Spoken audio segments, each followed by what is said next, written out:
Il y a 5 ans de ça, j'étais à moins 4000 euros de découvert et aujourd'hui, j'ai cette même somme en positif, en épargne et en investissement. Je vais te partager comment j'ai appris à gérer mon argent et surtout à faire fructifier mon argent. Alors abonne-toi. À une époque, même si je travaillais en banque, quand l'argent arrivait, il ressortait automatiquement. J'avais une relation très toxique avec l'argent parce que j'avais des traumas qui n'étaient absolument pas guéris et je m'en rendais même pas compte. Je croyais que gérer ses finances, c'était que pour les personnes qui avaient de la thune. Et en grandissant et en me retrouvant confrontée à des situations très compliquées financières, je me suis rendu compte d'une chose. C'est que si je m'en occupe pas, personne va le faire à ma place. Surtout, je me faisais du mal à moi toute seule et à ma fille qui allait naître. Le truc qui m'a sauvée, c'est de faire un budget clair. Ça paraît con quand je te le dis, mais honnêtement, c'est la meilleure chose à faire en fait. Une méthode qui est pas mal, c'est la méthode des 50-30-20 ou la méthode des enveloppes. Mais attention, je suis pas pour calquer une méthode. Il faut impérativement que tu la personnalises en fonction de ta propre situation, de ton quotidien et de tes habitudes financières. Si tu dépenses aujourd'hui plus que tu ne gagnes, c'est mission impossible, je te le dis clairement. Donc ton but va être de chercher un maximum de cash ou alors de baisser tes charges. Ça veut dire qu'il y a un souci et donc il faut ajuster quelque part, on est bien d'accord. Le premier vrai déclic que j'ai eu, c'est quand j'ai analysé mes finances et que j'ai fait un état des lieux. J'ai repris mes 3 derniers mois et j'ai tout listé. J'ai regardé où partait exactement mon argent et crois-moi, j'ai été choc-barre de voir à quel point ma banque me ponctionnait ma thune. Donc là, j'ai coupé ce qui me servait à rien, j'ai ajusté, j'ai négocié des contrats d'énergie, des contrats d'assurance, etc. Et j'ai retrouvé plus d'une centaine d'euros. Je crois même qu'à l'époque, j'ai retrouvé 258 euros exactement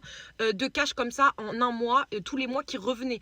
Et ça, c'est pas de la magie, c'est pas un truc de ouf, c'est tout simplement de la lucidité et de la prise de conscience et surtout de la responsabilité. Autre levier que personne n'ose aborder, c'est de gagner plus. Effectivement, il est possible de gagner plus en fait. Il est possible de demander des augmentations, il est possible de faire un second job, il est possible de faire des choses en ligne pour gagner un petit peu de cash. Il est possible de faire des choses que tu aimes pour faire du cash. Parce que réduire c'est bien, mais à un moment donné tu vas atteindre un plafond. Alors qu'augmenter, et ben ça peut être exponentiel. Et ça j'en suis trop fière, mais c'est le nouveau module que j'ai mis en place dans le programme Money Queen. Donc les portes sont ouvertes au cas où si tu ne le savais pas. Pour quelques jours seulement, donc tu peux candidater. N'hésite pas à me mettre Queen en commentaire ou à venir en DM. Mon gros boulet c'était les dettes en fait. J'ai été criblée de dettes clairement et c'était juste plus possible. Le temps que j'avais des dettes, mon argent pouvait pas travailler pour moi, c'était insensé. Donc je devais m'en libérer. Tu dois t'en libérer une par une, ok? Tu vas attaquer celle qui a le taux le plus gros ou celle qui a la mensualité la plus grosse, c'est comme tu préfères. Le but c'est de respirer à nouveau rapidement. Et le game changer, c'est de mettre en parallèle ton fonds d'urgence en route. Parce que l'imprévu arrive toujours, crois-moi, toujours. Si tu ne te protèges pas le plus rapidement possible, même en commençant petit,